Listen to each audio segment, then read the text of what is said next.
বৃষ্টি শুরু হতে নিজের কুঁড়ে ঘরের দিকে হাঁটতে শুরু করেছিল বৃদ্ধ কমলাকান্ত। বাবা মা শখ করে কমলাকান্ত নাম দিলেও কমলাকান্তের মতো কিন্তু তাকে কোনোদিনও দেখতে হয়নি। লম্বাটে আর বয়সের ভারে এখন পিঠটা সামান্য ঝুঁকেছে সামনের দিকে। মস্ত বড় লাঠির ভর ছাড়া কমলাকান্ত চলতে পারে না। বৃষ্টি সেই সময় ঝিরিঝিরি পড়ছিল, কিন্তু আকাশে বারবার বিদ্যুৎ চমকাচ্ছিল।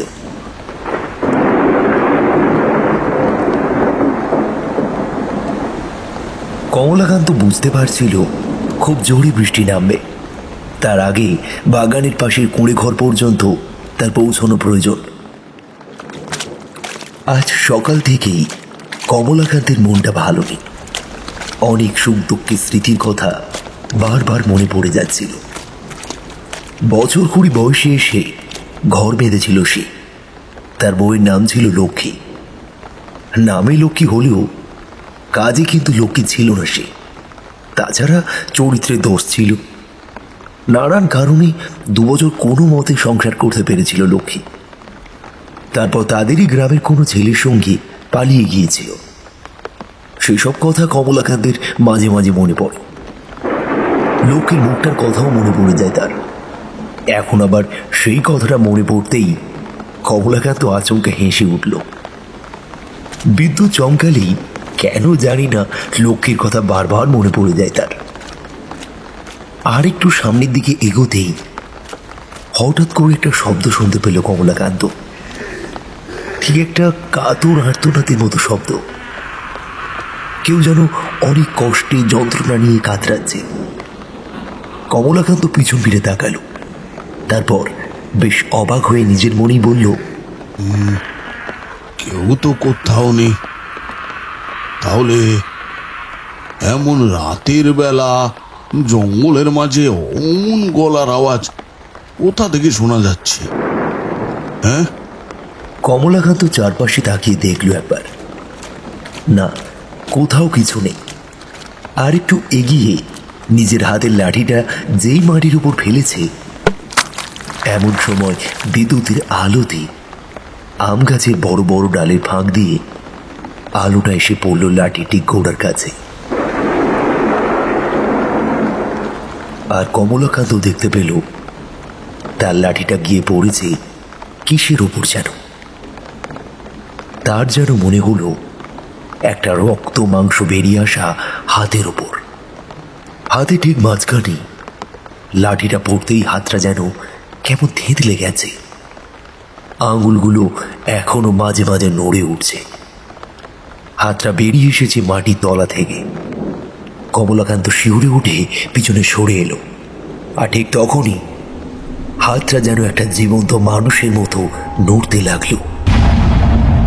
বিদ্যুৎ একবারই চমকেছিল, কিন্তু কমলাকান্ত ওই অল্প আলোতেই তখন দেখতে পেয়েছিল হাতটার থেকে একপাশে মাটির তলা থেকে বেরিয়ে এসেছে একটা মুখের খানিকটা অংশ।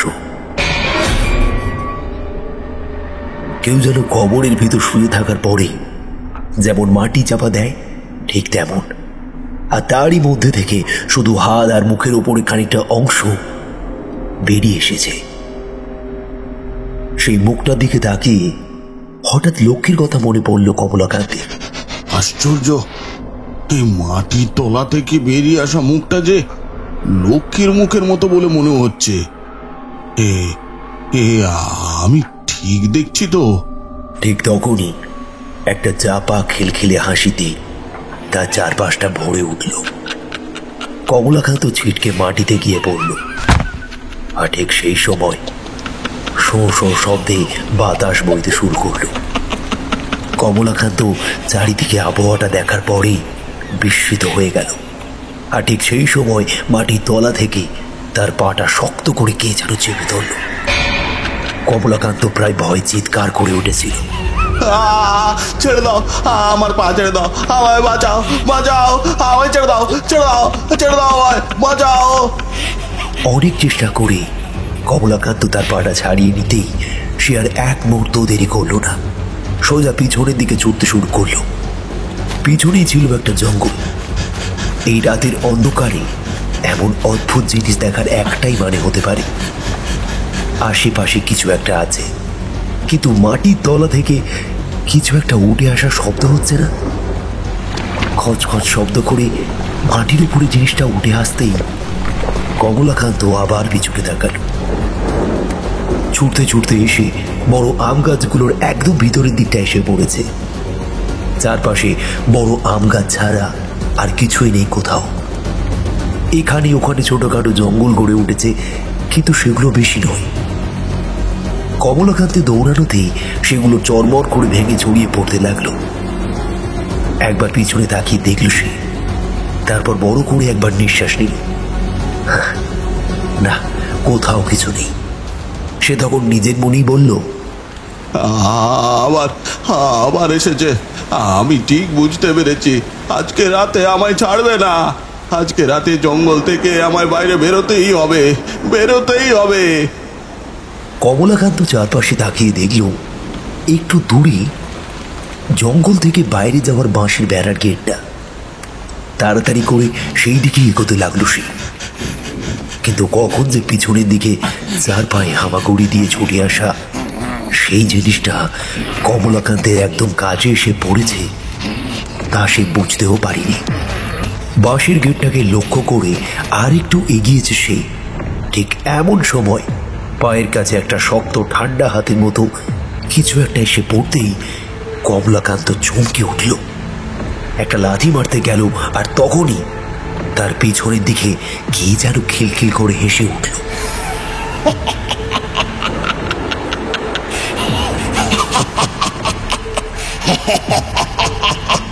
কমলাকান্ত প্রায় হাউমাউ করে কি যেন একটা বলল। প্রচন্ড হাওয়ার শব্দে তা বোঝা গেল না। ইতিমধ্যে বৃষ্টি পড়তে আরম্ভ হয়ে গিয়েছে এবং তুমুল বেগে ঝড়ও উঠেছে সেই সময়। জঙ্গলের মধ্যে ঝড় শুরু হলে সে হারাক অবস্থা। ডালপাতা যেমন ঝরঝর করে শব্দ করে, তেমন শুকনো আমের পাতা ঝরে পড়ে নিচে।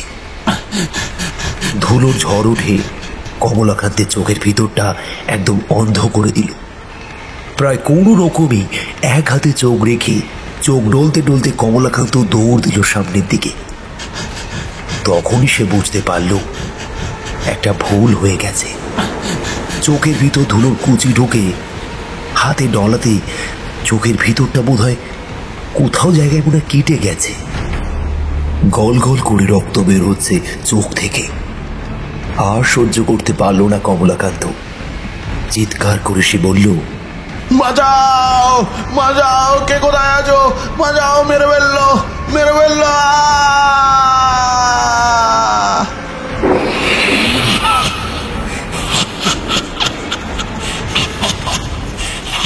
জঙ্গলের মধ্যে কেউ কোথাও নেই। গ্রামের শেষের দিকে এই আমবাগানের পিছন থেকে আবারও খিলখিলে হাসির শব্দটা উঠল।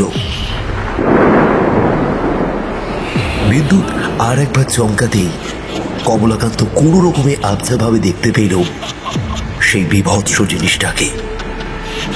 মাটি থেকে ততক্ষণে শূন্যে উঠে দাঁড়িয়েছে সে। তার কোমরের কাছ থেকে শরীরের বাকি অংশটা থাকলেও নিচের দিকে আর কিছুই নেই।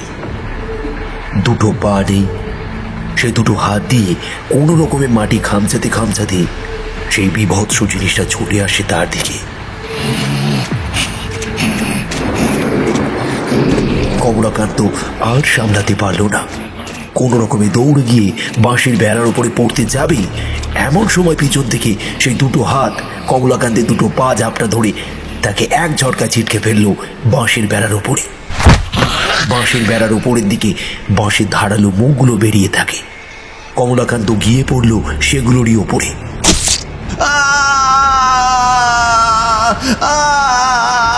তার গলার কাছে একটা বাঁশের গোছ ঢুকে এভর ওপর হয়ে গেল।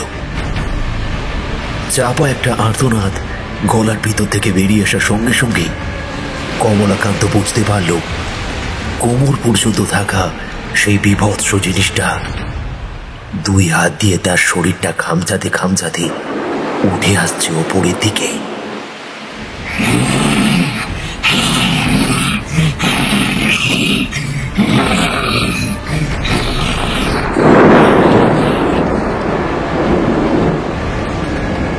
তখনই এক ভয়ানক বাজ পড়ল কোথাও, এবং তারই মধ্যে দুটো হাত আকাশের দিকে উঁচু করে তুলে খলখল অট্ট হাসিতে ফেটে পড়ল সে।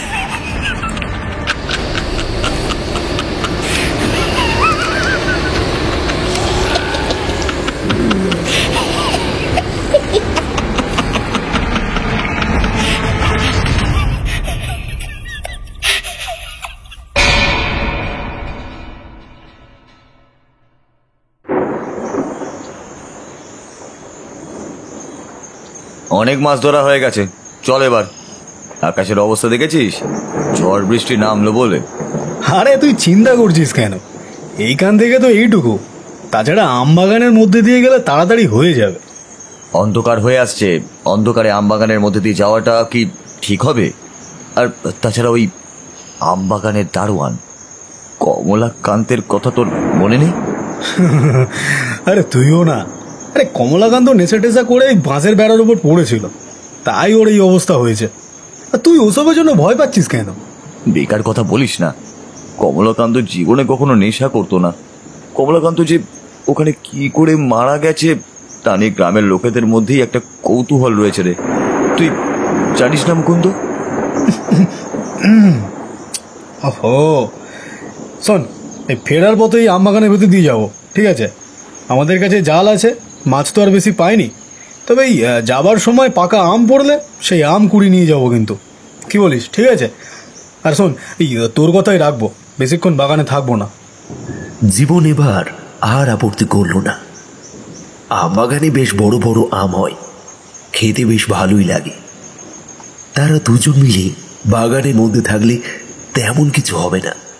আর এমনিতে অন্ধকার সবেমাত্র নামতে শুরু করেছে, এক্ষুনি সন্ধে নামলেও রাত হবে না। তাছাড়া ওদের কাছে টর্চ আছে, মাছ ধরতে দেরি হয়ে যেতে পারে, তাই সঙ্গে করে টর্চ এনেছিল মুকুন্দ আর জীবন। মিনিট পাঁচেক পর তারা জাল গুটিয়ে ছিপ তুলে আমবাগানের পথ ধরল। পুকুর থেকে একটু দূরে গিয়ে পথটা ঢুকেছে আমবাগানের দিকে।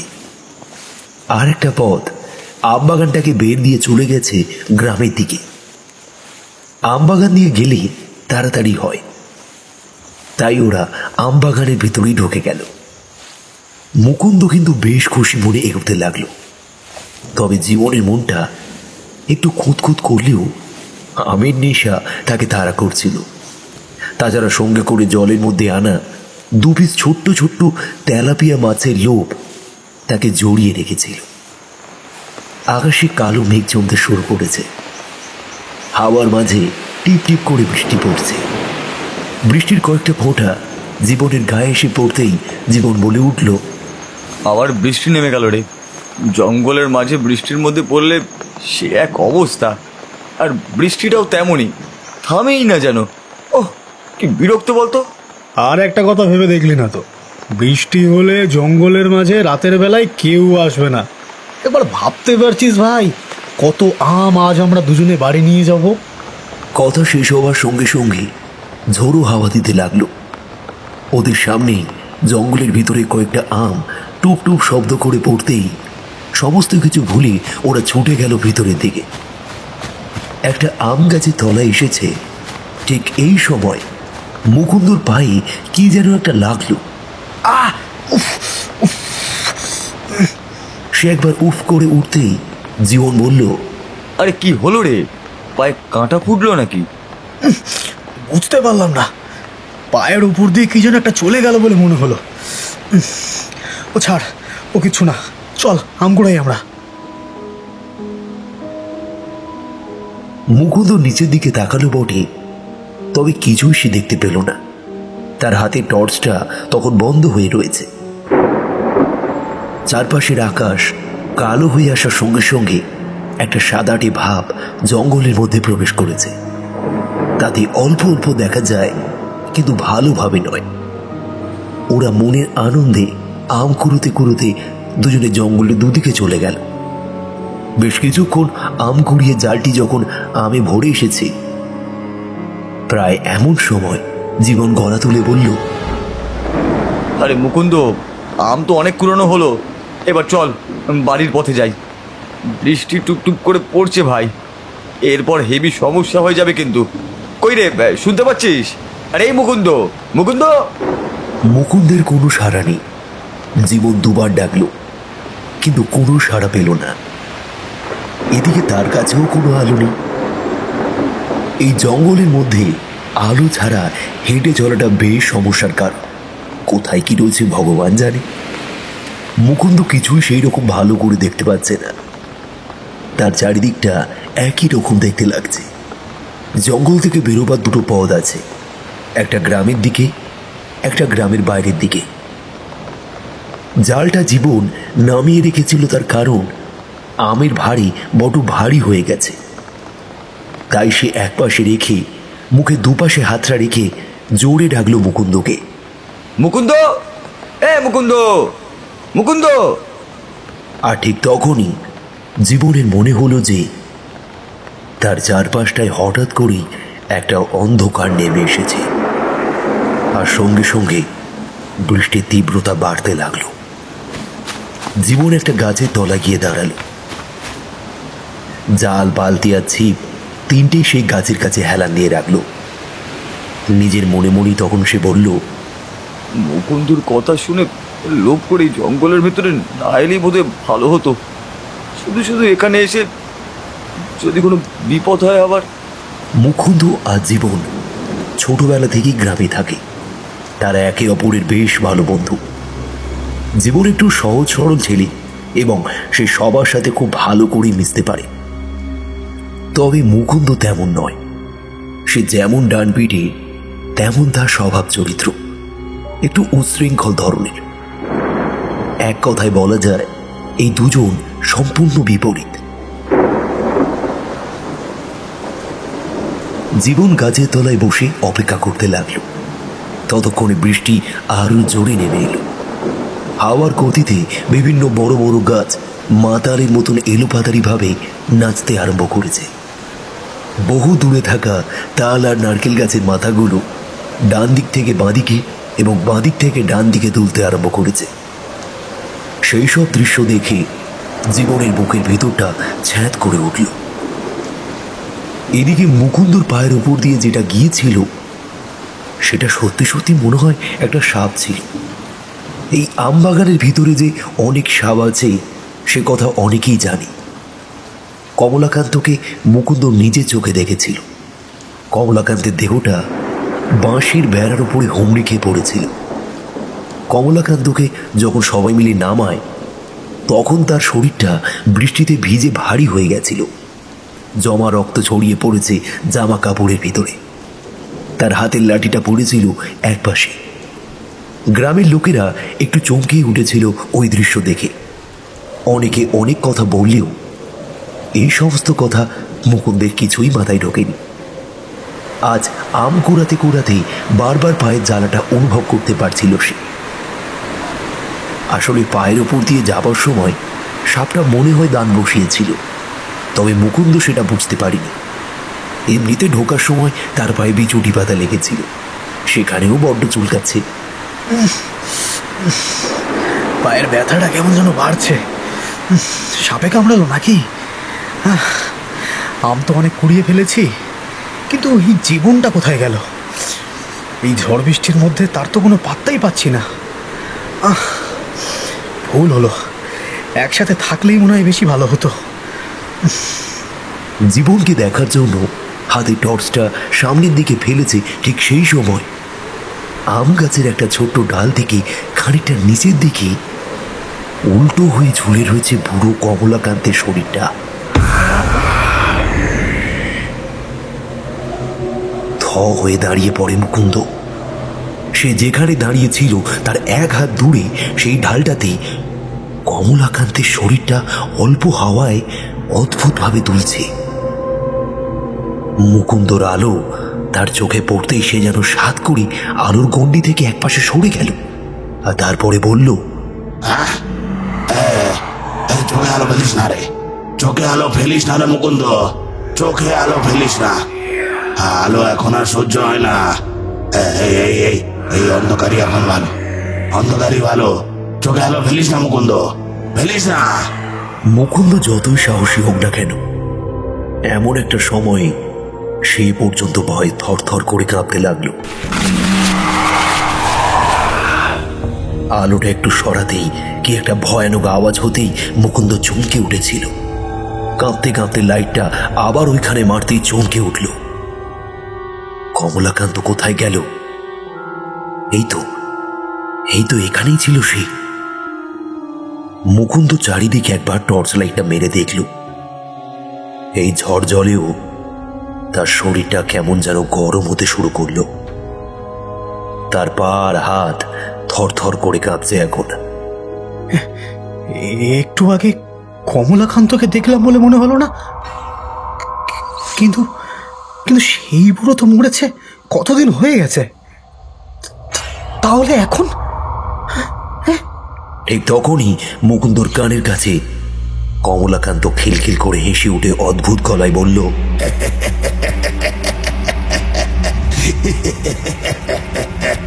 আমি মরে গেছি বলে কি আর আসবো না রে? এই বাগান যে এখনো আমি পাহারা দিই। তোরা এই বাগানে ঢুকেছিস বাগানে আম চুরি করতে, হ্যাঁ? এত সহজে তোকে ছাড়বো ভেবেছিস?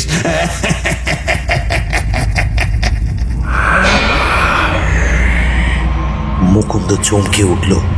হাতে জ্বলে থাকা টর্চটা সে পিছনের দিকে ঘোরাতেই মনে হলো আম গাছের পিছনের দিকে হঠাৎ করে কে যেন একপাশে সরে গেল। মুকুন্দ এবার কাঁপা কাঁপা গলায় বলল, দেখ জীবন, আমায় ভয় দেখানোর চেষ্টা করে লাভ নেই কোনো। তুই জানিস আমি ভয় পাই না।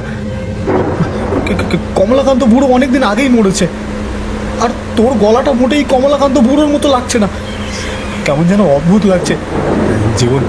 জীবন চল ভাই, আম অনেক পুরনো হয়েছে, বাড়ি চল ভাই।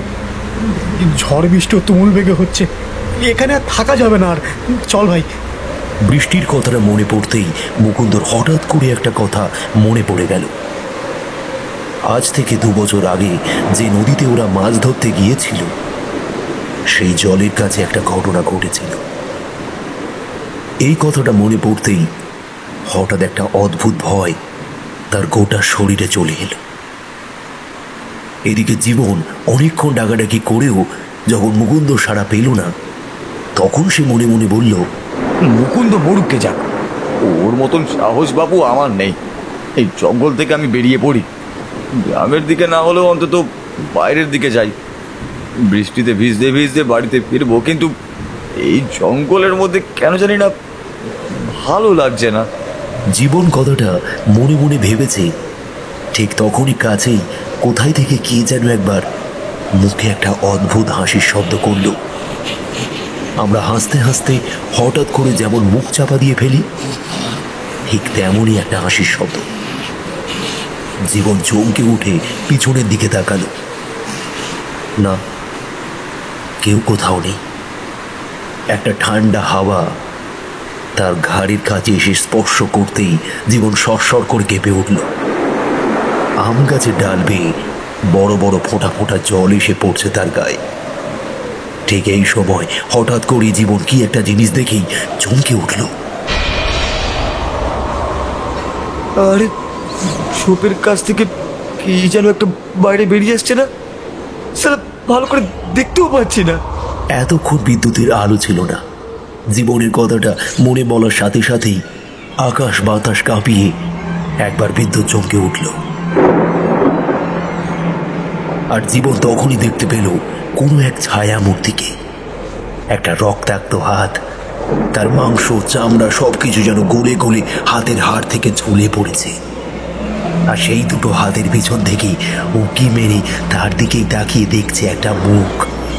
বিভৎস সেই মুখ দুটোর চোখের জায়গায় যেন কালো অন্ধকার গর্ত। মুখের ভিতরে যে কত দাঁত আছে তা জীবনে এক মুহূর্ত দেখে হিসাব করতে পারবে না। নাকের জায়গায় একটা গভীর ক্ষত। গোটা মুখের চামড়া মাংস যেন হাতের মতোই গলে গলে পড়ে এসেছে। যেখানে লেগে আছে সেখানেও যেন একটু কষ্ট করলেই সেই মাংসগুলো সরিয়ে নরো কঙ্কালের মাথাটা বার করে আনা যাবে। জীবন আঁতকে উঠল। কি একটা যেন সে ধরে রেখেছিল তার হাতের কাছে। সে ভয়ে পিছু হটে এলো। সে কালো ছায়াটি ফিক করিয়ে এসে উঠল। সেই সময় মুহূর্তে একবার ভয়ানক বিদ্যুৎ চমকাতেই জীবন হঠাৎ করে কেঁপে উঠল।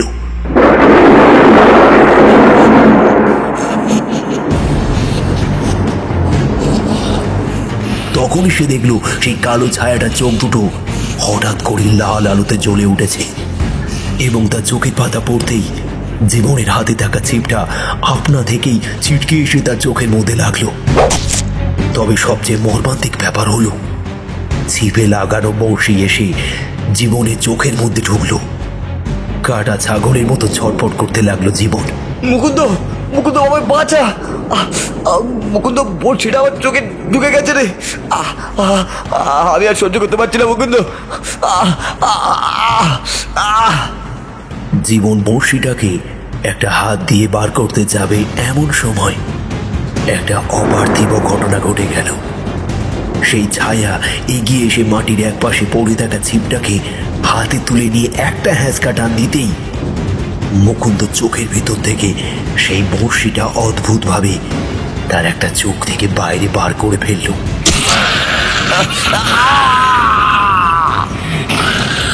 জীবনের চিৎকার গোটা বাগানের মধ্যে ছড়িয়ে পড়ল। এক হাতে চোখটাকে চেপে ধরে রেখে জীবন অন্য হাত বন্ধ করে রেখে অন্ধের মতো ছুটতে লাগলো জঙ্গলের ভিতরে। শুনতে পেল তার পিছু পিছু একটা শোঁ শব্দ হচ্ছে, অর্থাৎ তার ছিপটাকে কেউ নিজের হাতে নিয়ে বাতাসে ঘোরাতে ঘোরাতে ছুটে আসছে তার দিকে। জীবন চিৎকার করতে লাগলো এবং চিৎকার করতে করতে অন্ধকারের মধ্যে যেদিকে পারল সে ছুটতে লাগলো। কারণ জীবনের মনে পড়ে গেছে কমলাকান্তের একটা চোখ থেকে রক্ত বেরিয়ে ভাসিয়ে দিয়েছিল তার গোটা মুখটা।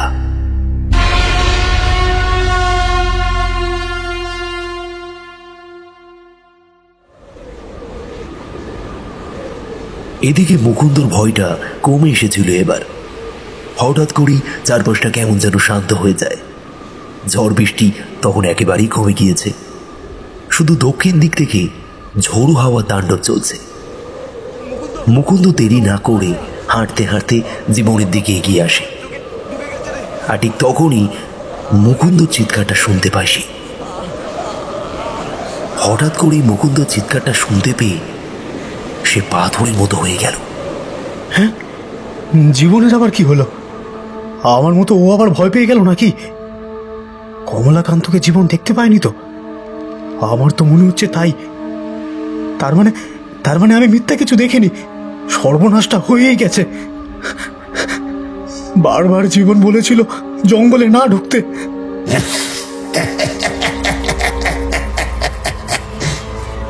এ বাগান থেকে যে রাতের অন্ধকারে কেউ বাইরে বেরোতে পারে না। বৃষ্টি হলে এই জঙ্গল আমাদের। মুকুন্দ, আজ তোর শেষ রাত। মুকুন্দ এবার ভ্যাবাচেকা খেয়ে গেল। জীবনের গলাটা শোনা গেছে অনেক দূর থেকে। তাহলে এত কাছ থেকে কে কথা বলছে? তার মধ্যে আবার টর্চটাকে জ্বালিয়ে সামনের দিকে ফেলতেই এইবার মুকুন্দর গোটা শরীর যেন বরফের মতন ঠান্ডা হয়ে গেল। এক মুহূর্তের মধ্যেই কমলাকান্ত দাঁড়িয়ে আছে সেই চেনা ভঙ্গিতে। লাঠির উপর ভর রেখে তার শরীরটা ঝুঁকে আছে সামনের দিকে। গলার কাছে সেই গভীর ক্ষত, একটা চোখ বন্ধ, রক্ত ঝরে পড়ছে সেখান থেকে। কিন্তু দাঁতগুলো অসম্ভব বড়। খোলা চোখের মণিটা কেমন যেন কুচকুচে। গোটা শরীরে রক্ত মাখা, ঠিক হরিপ্রসন্নের দোকানে মুরগি কাটার পর ছাল ছাড়ানো মুরগির অবস্থা যেমন হয় ঠিক তেমনই অবস্থা। কমলাকান্তের পরনে কাপড়ের চিহ্ন মাত্র নেই, যেন সব রক্তাক্ত। মুকুন্দ কাঁপতে কাঁপতে কিছু একটা বলতে যাবে, ঠিক এমন সময় কমলাকান্ত তার হাতের লাঠিটা তুলে নিয়ে এগিয়ে এলো মুকুন্দর দিকে। সেই গাছের গুঁড়ি থেকে খানিকটা ওপরে যে একটা ডাল বেরিয়ে এসেছিল সেটা মুকুন্দ খেয়াল করেনি। ঝট করে পিছনে সরতে যেতেই তার পেটের এক পাশটাতে ডালের সরু ধারালো মুখের কাজটা খানিকটা ঢুকে যায় তার পিঠে। আমি জানি, আমি যা দেখেছি ভুল দেখেছি। এসব আসলে সত্যি নয় এসব। হাতের টর্চটা এক হাতে শক্ত করে ধরে রেখেছিল সে, কিন্তু হঠাৎ করে সেটা মাটিতে পড়ে যায়।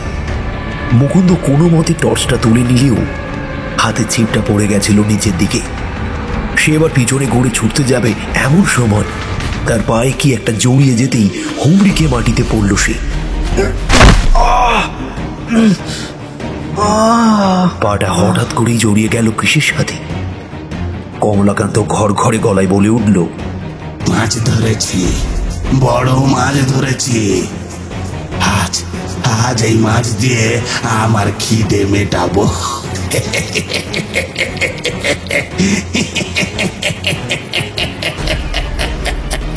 মুকুন্দ হাউমাউ করে ওঠে। পায়ে তো জড়িয়েছে তো বটেই, তবে তার পায়ের তলায় ধারালো কি একটা জিনিস ঢুকেও গিয়েছে। তাই কোনো রকমের রক্তাক্ত পায়ে তার জড়িয়ে থাকা পাটাকে টানতে টানতে গাছের পিছনের দিকে গিয়ে লুকিয়ে পড়ে। তখন একটু দূর থেকে কমলাকান্তের খলখলে হাসি আর তার সঙ্গে ক্রুদ্ধ গর্জনের শব্দ শোনা যায়। মুকুন্দ আবারও ডেকে ওঠে, জীবন, কোথায় গেলি ভাই?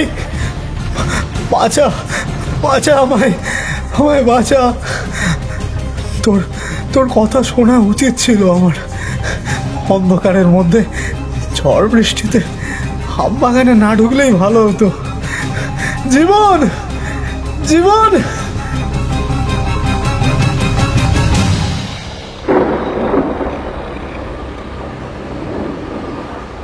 জীবন বুঝতে পারছিল তার গোটা শরীর কেমন যেন অবসন্ন হয়ে আসতে শুরু করেছে।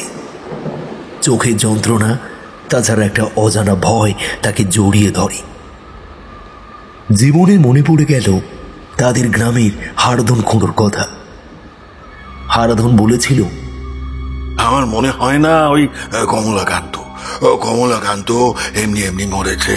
হ্যাঁ, নিশ্চয় কিছু একটা হয়েছে। ওই জঙ্গলটা জায়গা হিসেবে তো এমনিতেই ভালো না। কিন্তু হারাধন খুড়ো, এই আমরা এতবার ওই জঙ্গলে গেছি, ছোট থেকে জঙ্গলে আম কুড়িয়েছি। তাছাড়া জঙ্গলে কমলাকান্ত এত বছর ধরে রয়েছে, কখনো কোনো কথা শুনিনি। কথা শোনেনি? হ্যাঁ, তার কারণ হলো ওই কমলাকান্ত সাহসী। জঙ্গলে অনেক কিছু হলেও কমলাকান্ত সেসবকে খুব একটা গুরুত্ব দেয় না। হ্যাঁ, অশুভ শক্তি যত মানুষ ভয় পায় তত তাদের ক্ষমতা বাড়তে থাকে। কিন্তু তাদেরই তো জয় হলো কমলাকান্তকে অমন ভাবে মেরে রেখে গেল। হ্যাঁ, না হলে কমলাকান্ত নিজেই নিজের বয়সের ভারে লাঠি ছাড়া চলতেই পারে না। সে মাটি থেকে অতটা উপরে বাঁশের উপরের দিকে যাবে কি করতে বলতো? হ্যাঁ, বল, তোরাই বল। হারাধনের কথায় জীবন প্রতিবাদ করতে পারেনি, শুধু এটুকুই বলেছিল, হতে পারে হাওয়ার ধাক্কায় কোনোভাবে ওখানে গিয়ে পড়েছে, কিন্তু তার সেখানে কোনো অদ্ভুত কিছু চোখেই পড়ছে না। তখন হারাধন খুঁড়ো বলল, পূর্বে ছোটবেলায় একবার জঙ্গলে গিয়ে আমাদের যা অভিজ্ঞতা হয়েছিল জীবন, হ্যাঁ, কোনো রকমে প্রাণ নিয়ে ফিরতে পেরেছিলাম। দেখিস না, ওই গ্রামের লোকেরা, ছেলেপেলেরা দিনের বেলা ওই জঙ্গলে ঢোকে, বিকেলের দিকেও ঢোকে, কিন্তু অন্ধকার নামার পর কমলাকান্ত ছাড়া ওই জঙ্গলে কিন্তু আর কেউ যায় না, কেউ থাকে না।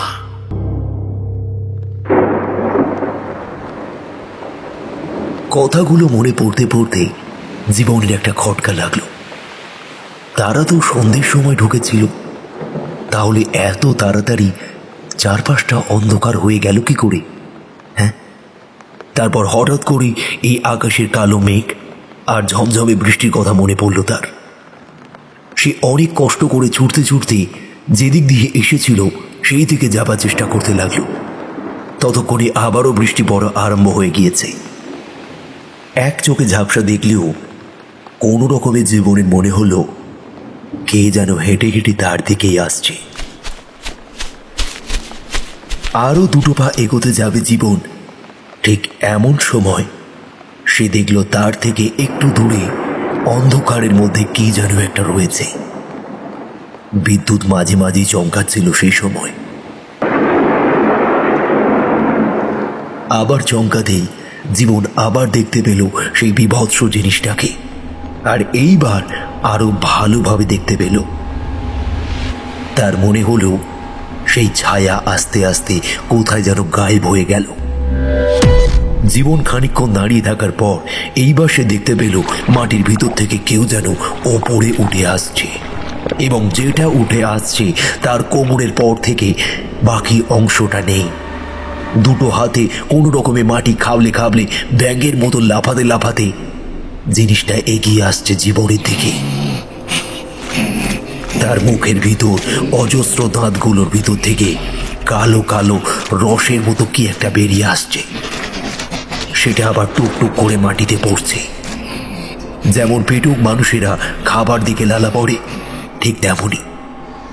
তবে এই বিভৎস মূর্তিটার মুখ থেকে কালো রঙের লালা বেরিয়ে আসছে।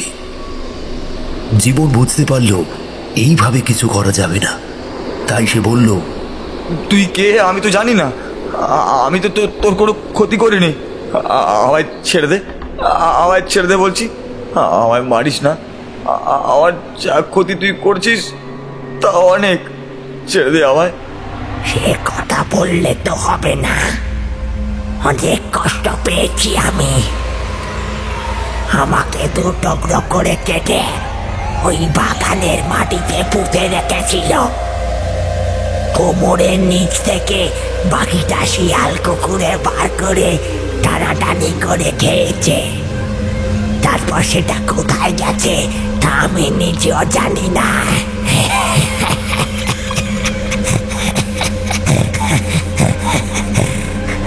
কিন্তু এখন তোদের দুজনকেই যে এখানে থাকতে হবে, যেভাবে কমলাকান্তকে এইখানে রেখেছি।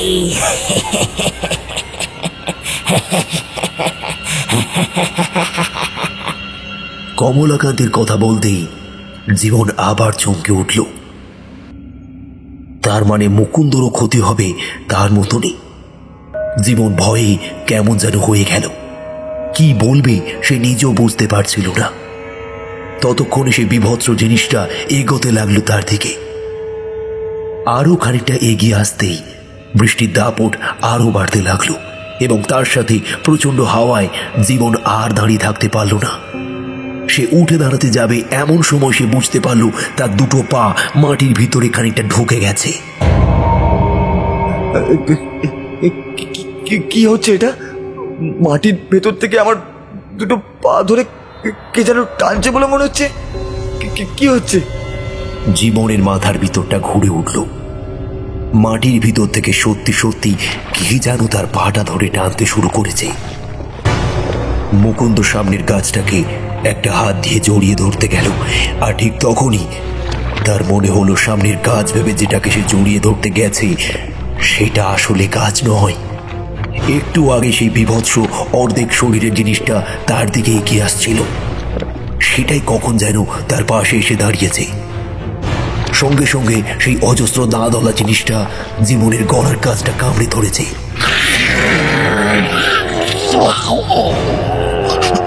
ছাগলের মতো ছটপট করতে লাগলো জীবন, কিন্তু সে কিছুই করতে পারছে না। ছেড়ে দে, ছেড়ে দে বলছি, আমায় ছেড়ে দে, লাগছে আমার, বাঁচাও, বাঁচাও। জীবনের চিৎকার কারোর কানে গেল না। সেই বিভৎস ছায়া তখন খল খল করে হাসে। তার মুখের ভিতরে অজস্র দাঁতগুলো যেন রক্তের স্বাদ পেয়ে গেছে। মুকুন্দ থুতনির কাছ থেকে তার নাকটা এক কামড়ে ছিঁড়ে নিল। গল গল করে রক্ত বেরোতে লাগলো। তখনও জীবন কিন্তু মরেনি। তার মাথাটা ঘুরে উঠেছিল। সে মাটির উপর হুমড়ি খেয়ে পড়তেই এইবার বিভৎস ব্যাপারটা ঘটে গেল। চমকে উঠল সে আর একবার। আর তারপরই মুকুন্দ বুঝতে পারলো তার নাকে মুখে চোখের ভিতর কাদা মাটি ঢুকতে শুরু করেছে। মাটির তলা থেকে তার গলাটাকে দু হাতে চেপে ধরে তাকে টানতে টানতে মাটির ভিতরে ঢুকিয়ে ফেলতে শুরু করেছে। জীবন চিৎকার করতে গেল, কিন্তু সে পারল না। তার চিৎকারটা মাটির ভিতরেই আটকে গেল। দুটো কান তখন বাইরে রয়েছে এবং সেই কানে সে স্পষ্ট শুনতে পাচ্ছে বাইরের বৃষ্টি পড়ার শব্দ। বৃষ্টির শব্দে জীবন প্রথম অন্ধকার দেখল। প্রচন্ড টানে তাকে মাটির তলায় নিয়ে যাচ্ছে একটু একটু করে। জীবনের পাটা মাটির মধ্যে বসে যাচ্ছিল। একসময় তার চামড়া মাংস কেটে সেটা যেন পায়ের হাড় পর্যন্ত গিয়ে পৌঁছলো। জীবন আর টানল না, তাহলে তো নিজেরই কষ্ট হচ্ছে। পায়ের কাছ থেকে গল গল করে বেরিয়ে যাচ্ছে রক্ত।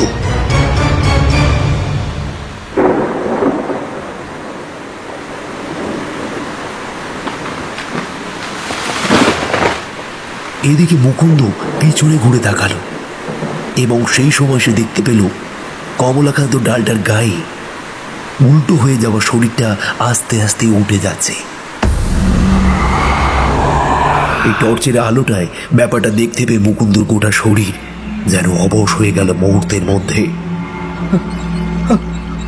আমরা তো কিছু করিনি, আমরা তো কারোর কোনো ক্ষতি করিনি, তাহলে তাহলে জীবন আর আমাকে তোরা মারছিস কেন? আমাদের পিছনেই পড়েছিস শয়তান। কমলাকান্ত খলখল করে হাসতে লাগলো আর তারপরে বলল,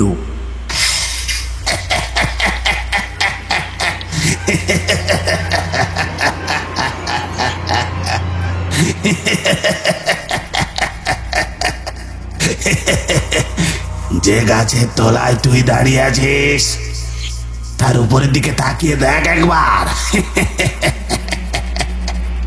দেখবো না, দেখবো না, ছেড়ে দে আমায়, ছেড়ে দে বলছি। নইলে নইলে আমাদের যদি কিছু হয়ে যায়, গ্রামের লোকেরা কিন্তু আর কখনোই জঙ্গলে আসবে না, কোনোদিন না। ওরা জানতে পারবে তারপর তো এই গোটা গ্রামের মানুষদের আমরা একটু একটু করেই জঙ্গলে নিয়ে আসবো। কেউ না কেউ তো আসবেই, আর যাকেই রাতের অন্ধকারে এইখানে পাবো তাকেই খাবো। তোদের মৃতদেহ কেউ খুঁজে পেলে তারপরে তো। মুকুন্দর মনে হলো মাথার উপরে বৃষ্টিটা তার গায়ে এসে ঝমঝম করে পড়ছে। সে ভালো করে তাকাতে পারছে না।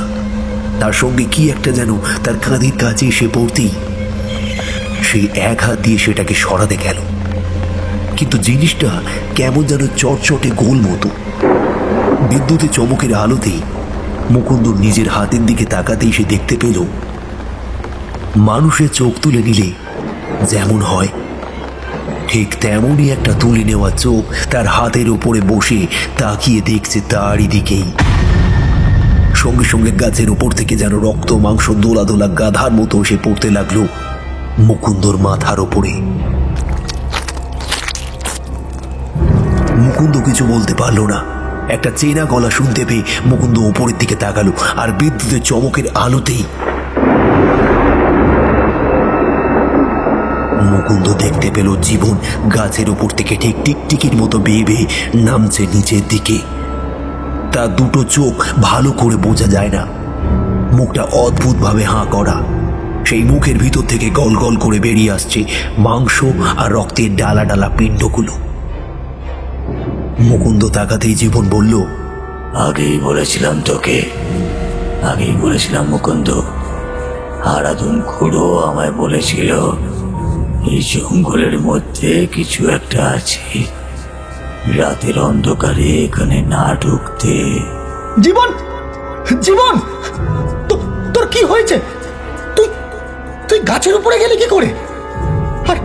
আর ওই দেখ, ওই দেখ, কমলাকান্ত আমায় মারতে চাইছে, আমায় মারতে চাইছে ভাই, মারতে চাইছে। ওরা তো আমাকেও মেরেছে মুকুন্দ, এবার তোর পালা। ওই দেখ দেখ দেখ, কমলাকান্ত একা নয়, তার সঙ্গে আরো একজন আছে। মুকুন্দ আবার সামনে তাকালো। বিদ্যুৎটা যেন আজকে রাতে ওদের সঙ্গে বারবার বেইমানি করছিল, তাই মোহভাবে বিদ্যুৎ চমকে উঠছিল। সেই বিদ্যুতের আলোতে মুকুন্দ দেখতে পেল সত্যি সত্যি শুধু কমলাকান্ত নয়, তার পাশে যে দাঁড়িয়ে আছে তার কোমর থেকে ওর নিজের অংশটুকু নেই।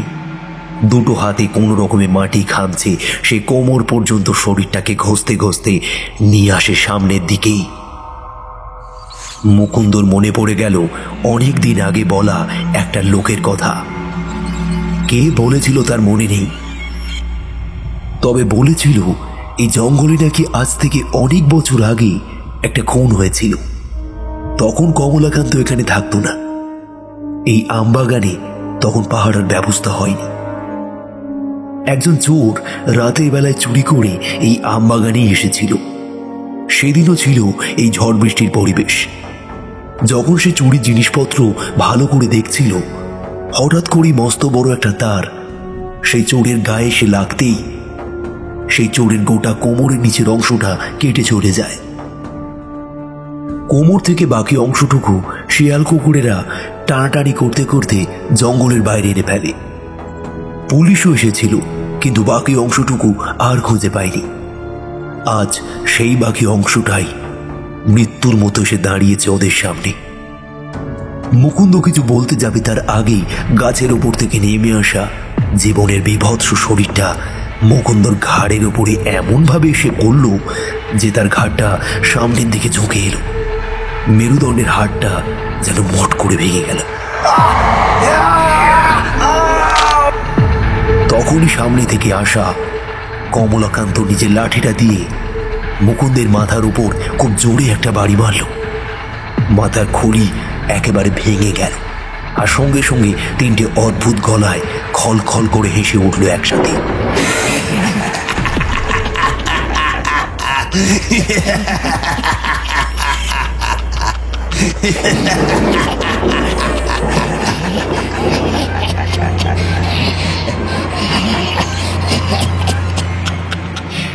মুকুন্দ শরীরটা তখন গাছের তলায় অদ্ভুত ভাবে পড়ে আছে। রক্ত মাংস সব ছড়িয়ে রয়েছে এদিকে ওদিকে। মাথার ঘিলু ফেটে একাকার হয়ে গিয়েছে। তারপরই বিদ্যুৎ চমকের আলোতে একটা অদ্ভুত ব্যাপার ঘটল। মুকুন্দ যেন হঠাৎ করেই আস্তে আস্তে উঠে দাঁড়ালো। মাটি থেকে পায়ে জড়িয়ে থাকা অবস্থায় মুকুন্দ হাসতে হাসতে বলল, কতদিন আর এইভাবে চলবে বলতো কমলাকান্ত? জীবন, তুই কি বলিস? প্রত্যেকবার নিজেদের মৃত্যুর ঘটনা এইভাবে পুনরাবৃত্তি করতে আর ভালো লাগে না। নতুন কিছু চাই, নতুন কিছু। ঠিক বলেছিস মুকুন্দ। কমলাকান্তকে মারার মাত্র 2 দিন পরে তোদের মেরেছি, অথচ অন্ধকার রাতে বৃষ্টি এলে আমবাগানে তোদের প্রত্যেকবার নতুন করে মারার এই খেলা খেলতে আর ভালো লাগে না। নতুন কাউকে চাই, নতুন।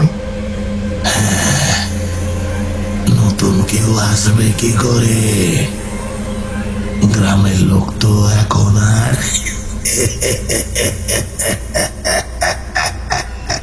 কথাটা বলতে বলতেই কমলাকান্ত চুপ করে গেল, যেন কিছু একটা শুনতে পেয়েছে।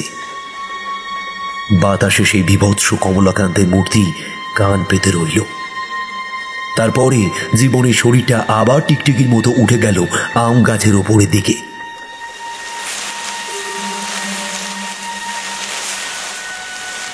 আম গাছের একদম উপরের ডালে দাঁড়িয়ে জীবন দেখতে পেল একটা লোক জঙ্গলের এক পাশ দিয়ে জঙ্গলের ভিতরেই ঢুকছে এবং এই আম বাগানের দিকেই আসছে।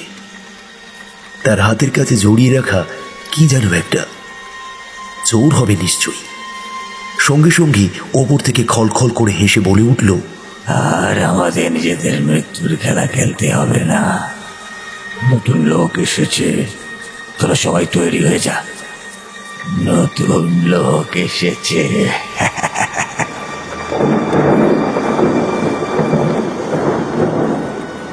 ঠিক তখনই বিদ্যুৎ চমকে উঠল। বিদ্যুৎ চমকের আলোতে কেউ যদি গাছের ওপরের দিকে তাকাতো তাহলে দেখতে পেত একদম আম গাছের ডালের ওপরে শূন্যে দাঁড়িয়ে আছে 4টে ভয়ঙ্কর মূর্তি। মুকুন্দ, জীবন, কমলাকান্ত আর একটা মূর্তি যার কোমরের তলা থেকে বাকিটা নেই। তখনই গ্রামের দিকের পথ ধরে ছুটতে ছুটতে ভবানীচরণ ঢুকতে লাগলো জঙ্গলের দিকে। তার হাতে জড়িয়ে রাখা একটা গামছা, তার মধ্যে আজ রাতে গ্রামের এক বাড়ি থেকে চুরি করে আনা কিছু সোনার জিনিসপত্র ছিল। মনে হয় এই আমবাগানের মধ্যেই পুঁতে রাখবে, কারণ গ্রামের মানুষ আমবাগানে সচরাচর যায় না। আর এমন বৃষ্টি রাতে অন্ধকার নামলে তো আমবাগানে কেউ আর আম কুড়োতেই আসবে না, তার কারণ সবাই এই জায়গাকে ভয় পায়। ভবানীচরণ যেতে যেতে বলল, জঙ্গলের ভেতরে সোনার জিনিসগুলো লুকিয়ে রেখে আবার চলে আসব। এই জঙ্গলের ভেতর ওইগুলো খুঁজতে কেউ আসবে বলে মনে হয় না, কিন্তু শুনেছি এই জঙ্গলে মাসখানেক আগে কমলাকান্ত মারা গেছে। তারপর আবার ওই 3 মাস আগে এই জঙ্গলের শেষে ডোবাতে মাছ ধরতে গিয়ে জীবন আর মুকুন্দ হারিয়ে গেছে। ভয়ও লাগছে যেতে ওই জঙ্গলে। আবার কিছু নেই তো? হ্যাঁ, কিছু নেই তো ওই জঙ্গলে? ভবানী ভাবতে লাগলো, আর ভাবতে ভাবতেই জঙ্গলের বাইরের দিকের গেটটা পেরিয়ে আম বাগানের ভেতরে ঢুকে গেল।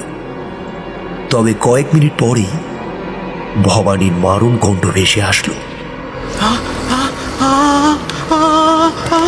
বাঁচাও!